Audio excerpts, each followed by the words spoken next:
Bonjour à toutes et à tous. C'est la maladie la plus crainte par les Français, probablement parce qu'elle efface notre bien intime le plus précieux, la mémoire, et notre capacité à l'empathie qui rend la vie belle et supportable. Et pourtant, si on résume, on ne sait pas la prévenir, mal la dépister, ou du moins trop tard, et pas la traiter. Dans ce domaine, d'ailleurs, on peut même dire qu'on a régressé. Mais, car il y a toujours un mais, heureusement, il y a la recherche, un domaine où la France joue un rôle important, en particulier l'ICM, l'Institut du cerveau et de la moelle épinière. C'est d'ailleurs un de ces brillants chercheurs de l'ICM qui est notre invité aujourd'hui, le docteur Stéphane Eppelbaum. Bonjour. Bonjour. Alors vous travaillez bien évidemment dans une structure à l'hôpital qui s'occupe de mémoire, mais vous êtes aussi chercheur à l'ICM. L'ICM, c'est combien de chercheurs ? C'est 700 chercheurs qui travaillent uniquement dans les domaines de la neuroscience. Et ça en fait, on peut dire, une référence mondiale. Oui, c'est une des structures de pointe dans le monde qui est vraiment très active, de la molécule jusqu'à l'homme et vice-versa. Alors, c'est-à-dire que la recherche, vous publiez beaucoup dans les grands congrès, vous arrêtez à la recherche de nouvelles molécules ou vous globalisez la recherche sur toute l'histoire de la maladie ?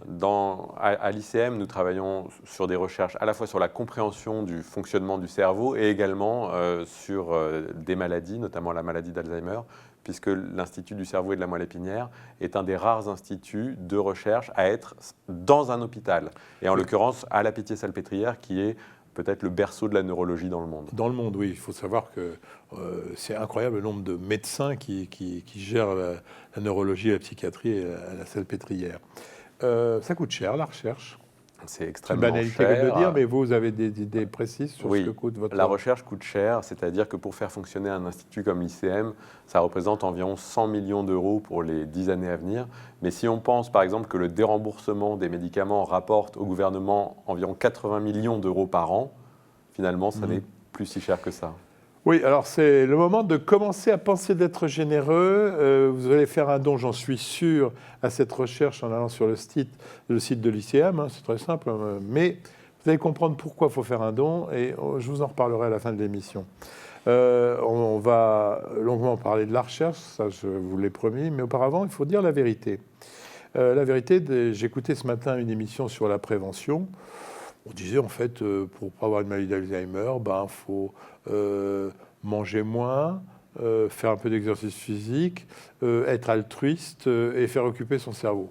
Je veux dire, quel médecin ne pourrait pas avoir ce discours-là ? Ça n'a rien à voir avec la maladie d'Alzheimer, c'est pour aller mieux tout court. Oui, je pense que ça marche bien aussi pour les maladies cardiovasculaires, les cancers, etc. Pour tout. Mais c'est vrai dans le cas de la maladie d'Alzheimer tout de même, et je pense que chacun a un rôle à jouer, surtout vis-à-vis de la génération future. C'est-à-dire c'est un peu comme un système de prévention transgénérationnelle. On doit éduquer nos enfants à bien manger, à faire du sport, à je suis d'accord, mais avoir une vie intellectuelle riche. Ça ne guérira pas une personne atteinte de cette maladie, mais ça diminuera quand même l'incidence de cette maladie au fil du temps. C'est des conseils généraux qu'on devrait avoir à l'école. C'est des conseils généraux qui s'appliquent pour tout le monde. Donc, prévention, rien pour le moment de spécifique. On ne dit pas qu'il faut faire telle chose. Non, il n'y a pas d'aliment miracle, il n'y a pas, à ma connaissance. Alors, le dépistage maintenant. Alors, moi, je suis de ceux qui disent que ça ne sert à rien parce qu'on ne trouve rien, mais vous êtes bien évidemment de dire le contraire parce que c'est vos domaines de prédilection. Alors, comment on peut dépister ? Alors, je ne dirais pas que ça ne sert à rien. En fait, c'est moi qui le dis. Oui, ce qu'on peut dire, c'est qu'on peut le faire déjà. On peut dépister. On a les outils aujourd'hui qui nous permettent de dépister. Dépister, qu'est-ce que ça veut dire ? C'est-à-dire identifier les tout premiers symptômes de la maladie qui aboutiront à une maladie authentique, une maladie déclarée quelques années plus tard. Mais c'est vrai que ce dépistage ne se conçoit que si on a quelque chose à proposer après, en termes thérapeutiques. Alors pour le moment, on peut proposer de la recherche, c'est-à-dire les personnes qui sont dans les phases les plus débutantes de la maladie peuvent participer à la recherche, notamment à l'Institut du cerveau et de la moelle épinière, mais les capacités d'accueil de patients souhaitant participer à la recherche ne sont pas non plus illimitées et donc vous cherchez des profils très précis. Voilà, on cherche des profils très particuliers. Bon, je vais dire, faire ça, c'est plutôt de l'altruisme. Tout à fait. C'est bien parce que ce qu'on va vous proposer derrière, il n'y a rien de miraculeux, mais pour la recherche avance, vous avez besoin de ces gens-là. C'est à la fois un altruisme certain, mais c'est aussi peut-être l'opportunité d'accéder à l'innovation thérapeutique tout de même, pour certaines personnes. Alors on va maintenant aller sur un sujet qui va faire du bruit, qui devrait faire du bruit. On va parler de l'étrange problème des médicaments contre l'Alzheimer. Alors je vous le résume. Pendant des dizaines d'années, on a donné des médicaments qui avaient leur autorisation de mise sur le marché, qui étaient remboursés et qui étaient censés ralentir la maladie. Et puis brutalement, mois de juin, la ministre de la Santé, Agnès Buzyn, dit on ne rembourse plus pour des raisons médicales. En clair, on vous a donné des trucs qui marchent à rien, qui servaient à rien, donc il n'y a aucune raison qu'on vous rembourse là-dessus. Alors, on va s'arrêter 30 secondes parce que vous n'y allez pas de main morte, vous dites problème scandaleux de santé publique. Expliquez-nous. Oui, tout à fait. Je pense que c'est incompréhensible, cette décision gouvernementale basée sur une décision de la Commission de transparence de la Haute Autorité de Santé, qui s'est référée à un expert principal qui, lui, pense que la maladie d'Alzheimer n'existe pas. Et donc, il a publié d'ailleurs un livre très peu de temps après la sortie de cette publication au journal officiel déremboursant les médicaments, et donc avec tout le battage médiatique qu'il pouvait y avoir autour, ce qui constitue, de mon point de vue, un conflit d'intérêts éditorial majeur. Oui. Mais ça n'a pas été relevé jusqu'ici. Ça, c'est une première chose. Deuxièmement, sur le plan scientifique, je pense que ces médicaments, il y a toutes les raisons de penser qui sont efficaces et suffisamment bien tolérés dans la majorité des cas si l'on respecte les contre-indications connues depuis des années, qui sont notamment des troubles cardiaques. Eh bien, ces médicaments, ils ont été validés par de très très nombreuses études ces 20 dernières années. Donc il n'y a pas de raison objective de... Ça ne guérissait pas la maladie, mais ça avait quand même un certain pouvoir de ralentissement. Tout à fait. Bon. Et ces médicaments, ils sont maintenant à la charge des malades et de leurs familles, ce qui occasionne une médecine à deux vitesses. Voilà. Enfin, Deuxième chose, la promotion d'une médecine à deux vitesses. C'est pas normal de les arrêter de les rembourser. Deuxièmement, vous pouvez toujours les faire prescrire par un médecin, mais chacun paye. Donc on est en plein dans la médecine à deux vitesses. Vous comprenez la morosité des médecins, mais je crois qu'il y a quand même un mouvement qui s'organise pour qu'on redemande le remboursement de ces médicaments. Tout à fait. Ce qu'on peut dire, c'est que la communauté neurologique, gériatrique, France Alzheimer également, qui est la principale association contre cette maladie en France, se sont mobilisés, la Fédération des centres mémoire également, se sont mobilisés pour lutter contre cette décision jugée incompréhensible et inique. Et inadmissible. Alors je répète, vous pouvez vous les faire prescrire par des médecins, ils ne refuseront pas, je pense, mais vous ne pourrez pas vous faire rembourser, ce qui est quand même scandaleux. Bon, alors, la recherche reste, j'allais dire, la bouffée d'espoir dans la maladie d'Alzheimer. Et à l'ICM, vous ne baissez pas les bras. Alors, avant de parler de nouveaux médicaments, eh bien, vous avez mis au point, les chercheurs, un jeu thérapeutique. Reportage, et on en parle. C'est une bataille navale. Le patient va piloter avec son corps un sous-marin. Donc il va faire une activité physique, il va faire de l'activité cognitive en réalisant des missions dans ce jeu vidéo. Ce jeu a été évalué dans un premier temps au CHU Nice en 2014-2015 et les résultats ont été publiés dans le Journal of Alzheimer's Disease, donc sont très prometteurs. Et donc c'est pour ça qu'aujourd'hui on a une étude médico-économique qui cette fois-ci est sur 18 centres en France et donc justement le centre du professeur Dubois ici à la Pitié-Salpêtrière où on évalue donc l'impact du jeu vidéo thérapeutique XTOP sur la qualité de vie du patient et également sur les coûts sociétaux.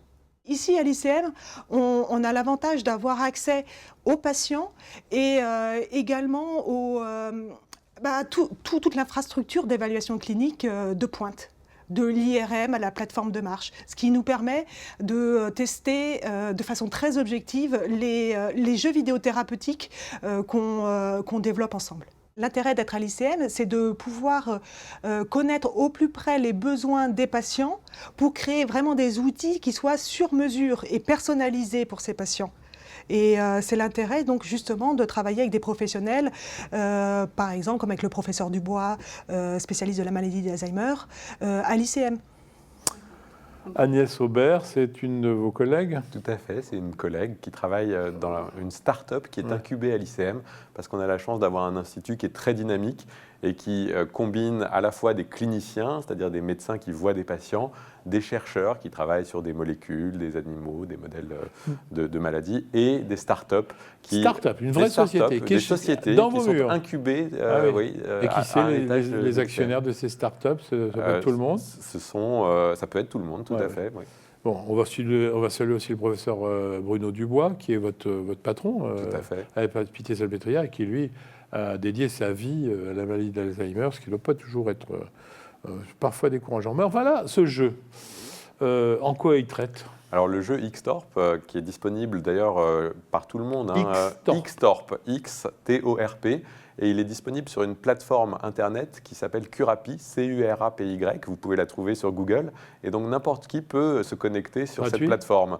C'est payant à 5 € par mois, je crois, l'abonnement, pour tout vous dire. Donc c'est pas énorme. Mais c'est gratuit pour les professionnels de santé, par contre, parce que le professionnel de santé peut suivre son malade sur cette plateforme.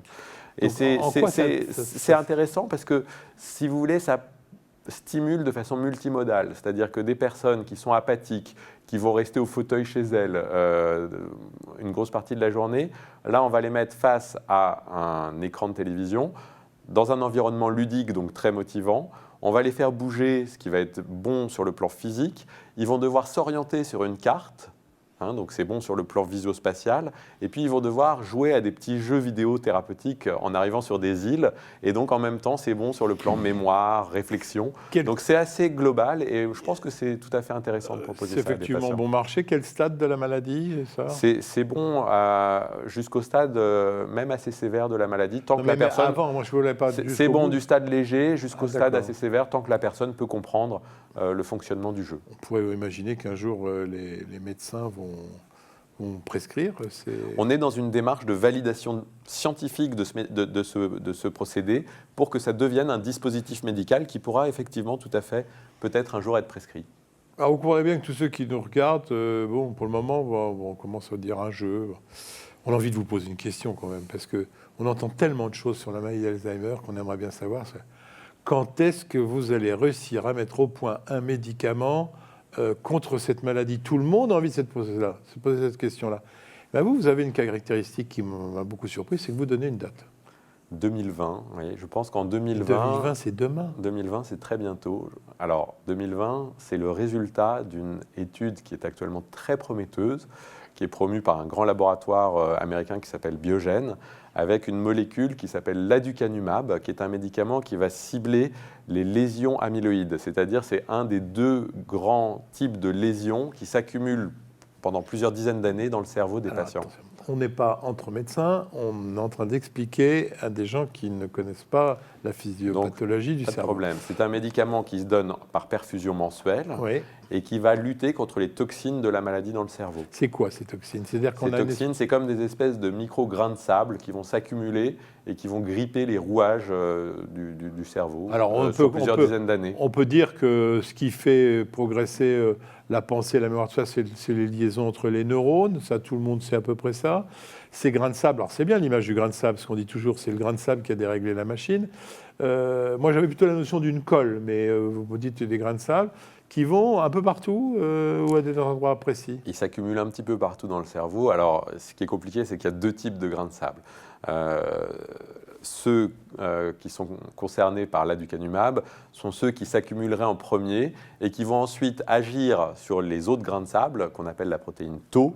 Et comme par une théorie des dominos, c'est-à-dire l'amyloïde va tomber sur Tau et c'est Tau qui va engendrer les symptômes, la perte de mémoire et la dépendance. Donc, si on tape sur l'amyloïde, ça pourrait avoir un effet en amont de toute cette cascade. L'image de la cascade est parfaite. Moi, j'avais l'impression qu'effectivement, il fallait traiter au moment de la protéine Tau, mais pour le moment... Il y a également des efforts de traitement de la protéine Tau spécifique, mais qui sont plus embryonnaires. Ils sont plus embryonnaires et un peu plus tardifs. Et puis on comprend que c'est encore mieux si effectivement on peut agir dès le début. Sur le primum. Alors, comment ça va se passer cette... vous dites 2020 parce que résultat de l'étude, d'accord? J'espère, oui, que le résultat de l'étude sera réellement positif. Là, pour le moment, on a simplement des résultats préliminaires qui sont encourageants, qui montre que cet aducanumab, il arrive de façon dose dépendante, c'est-à-dire plus on en donne et plus ça diminue les lésions dans le cerveau, qu'on peut voir par une imagerie un peu spécifique. et plus on en donne, et plus on stabilise le fonctionnement cérébral des patients, et donc la mémoire, le raisonnement. On a intérêt donc à faire fonctionner, à prescrire un maximum, mais on ne peut sans doute pas à cause des effets secondaires potentiels, non? Parce que vous dites que c'est dose dépendant. Eh bien, allons-y. Pas de problème. Donnons ces produits, mais c'est peut-être pas si simple que ça. On va attendre déjà de voir si c'est réellement efficace. Et puis si c'est efficace, il faudra effectivement... Comment vous allez le savoir? Comment on va le savoir? On donne ce traitement à 1 millier de personnes. On donne un placebo à 1 millier d'autres personnes. L'attribution du médicament ou du placebo se faisant de façon aléatoire, comme un tirage au sort à chaque fois. Et on regarde comment sont les personnes au début de l'étude, puis 18 mois après. Et si on voit que les personnes qui prennent effectivement l'aducanumab par rapport à celles qui ont pris un placebo, c'est-à-dire quelque chose qui ressemble, rien du tout, mais qui ressemble en toute chose aux médicaments actifs, on regarde s'il y a une différence entre les deux groupes, et si les 1000 qui ont pris l'aducanumab vont mieux au bout des 18 mois que les 1000 qui ont pris le placebo, à ce moment-là, on pense que ça marche. Et ça s'évalue sur quoi? Sur ça s'évalue sur la mémoire, voilà, sur la vitesse de traitement de l'information, le raisonnement. Donc vous êtes en train de nous annoncer qu'il y a 1000 privilégiés qui sont en ce moment traités... C'est tout l'intérêt de participer à la recherche, effectivement, c'est d'accéder à l'innovation thérapeutique. Je pense qu'il faut bien dire ça, c'est-à-dire que faire un diagnostic précocement, ça n'est pas en pure perte, surtout si on a la possibilité de se rendre dans un centre expert pas trop loin de chez soi, pour participer à des protocoles qui permettront peut-être de trouver... C'est à la fois de l'altruisme, mais en même temps, à titre individuel, ça peut permettre d'améliorer la situation. Quand vous dites des centres, il y en a combien en France? En France, il doit y avoir une vingtaine de centres qui participent à cette étude-là particulière. Elle est coordonnée par l'ICM? Non, elle est coordonnée par Biogen, qui est un laboratoire, une firme pharmaceutique américaine. Mais ce sont des dizaines de centres de par le monde. Petite précision, on ne peut plus rentrer dans cette étude. Les inclusions, comme on dit, sont fermées. C'est-à-dire que on attend les résultats. Là, on attend les résultats. Alors, vous avez prononcé le nom de Biogen, industrie pharmaceutique, que vous savez que les gens sont très, très regardants des conflits d'intérêts. Vous avez même vous parlé d'un confrère qui avait un conflit d'intérêts éditorial. En quoi on peut se garantir contre un conflit d'intérêts dans une maladie comme ça? Je pense qu'il faut être clair. C'est-à-dire, maintenant, ces grandes firmes pharmaceutiques sont extrêmement surveillée, notamment par la FDA, qui est l'équivalent de notre haute autorité de santé aux États-Unis. Et donc, ces firmes ne peuvent pas faire n'importe quoi. Et si elles sortent des résultats, ça sera évidemment contrôlé par ces instances indépendantes. Et par des gens comme vous, parce que je crois que de temps en temps, il faut rappeler que la recherche nationale produit pas assez de produits pour pouvoir guérir les maladies. Et que s'il n'y a pas la recherche privée, quelque part, vous êtes aussi... C'est une collaboration. Vous êtes de la recherche privée, vous, quelque part aussi. Moi, je suis 100% académique, c'est-à-dire je n'ai aucun lien avec le privé, mais je collabore avec des firmes pharmaceutiques parce que l'ICM, l'Institut du cerveau et de la moelle épinière, est une entité mixte public-privé. Et je pense que c'est moderne, en fait, d'avoir ces liens public-privé et que c'est ça qui permet d'avancer dans des maladies aussi complexes que la maladie d'Alzheimer. Vous avez certainement des informations que nous n'avons pas sur cette étude, puisqu'il y a toujours des évaluations en cours d'étude. Est-ce que... Parce que non, attendez, ne me dites pas que vous travaillez pendant 18 mois en disant... Vous avez raison, il y a ce qu'on appelle des études dites de futilité. C'est-à-dire que les laboratoires font des études intermédiaires pour voir si ça vaut le coup de continuer ou non à suivre les patients dans l'étude, parce que ça coûte évidemment très très cher au laboratoire. Mais ces études de futilité sont... uniquement menées par le laboratoire et on a les résultats que si malheureusement l'étude de futilité montre que ça ne marche pas. Donc, ou alors si ça devait montrer que ça a un effet incroyable et à ce moment-là l'étude s'arrêterait prématurément parce que ça a un effet incroyable. Mais sinon les études de futilité ne sont pas communiquées. Donc là, si j'en déduis que pour le moment, si ça continue, c'est pas que c'est exceptionnel, mais c'est aussi que quelque part ça marche un peu. C'est qu'on ne peut pas encore trancher. Donc, vous nous annoncez ça pour 2020, ça sera de dire sur le résultat de l'étude, et après, il faudra mettre... Tout à fait.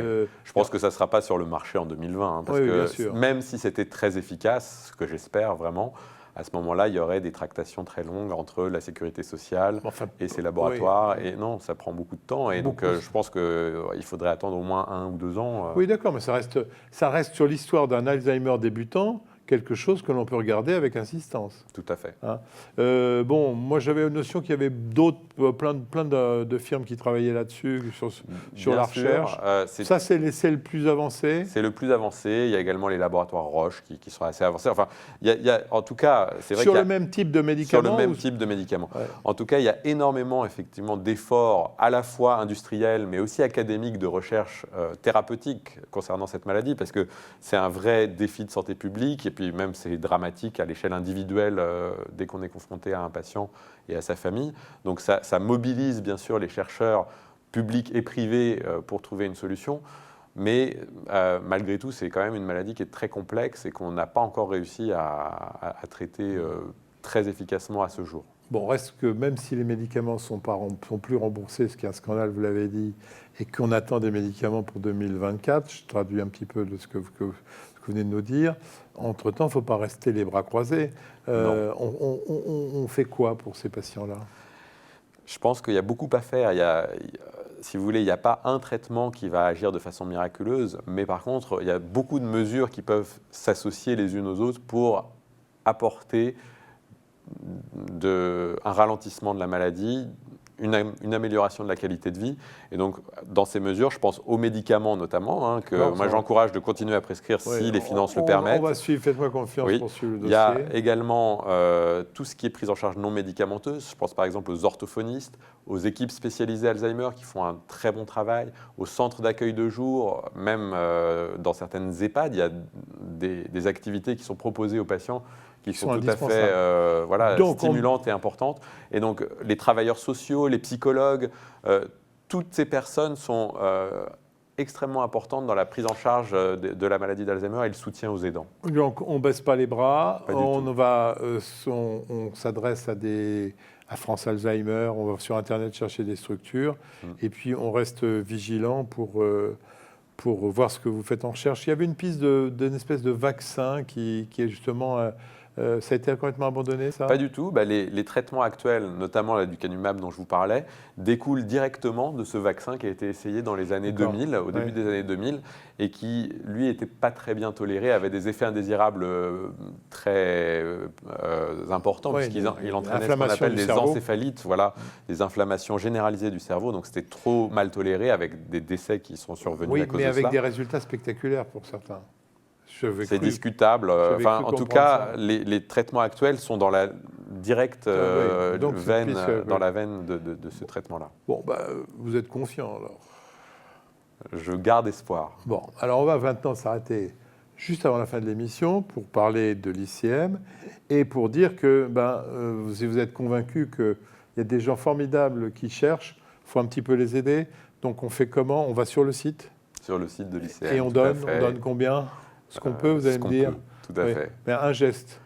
C'est important de faire un geste. Le bienvenu, bien sûr. En plus, vous saurez que votre argent va dans une structure qui est à la fois publique-privée, ce qui garantit que le contrôle est plutôt excellent. Et que il faudrait qu'on vous fasse un reportage sur l'ICM, parce que c'est une très belle structure implantée à l'intérieur de l'hôpital de la Pitié-Salpêtrière et vraiment un endroit formidable.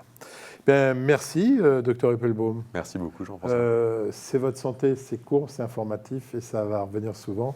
Merci de nous avoir suivis. On se retrouve très vite sur le site pourquoidocteur.com ou sur la chaîne YouTube Fréquence Médicale. À très bientôt.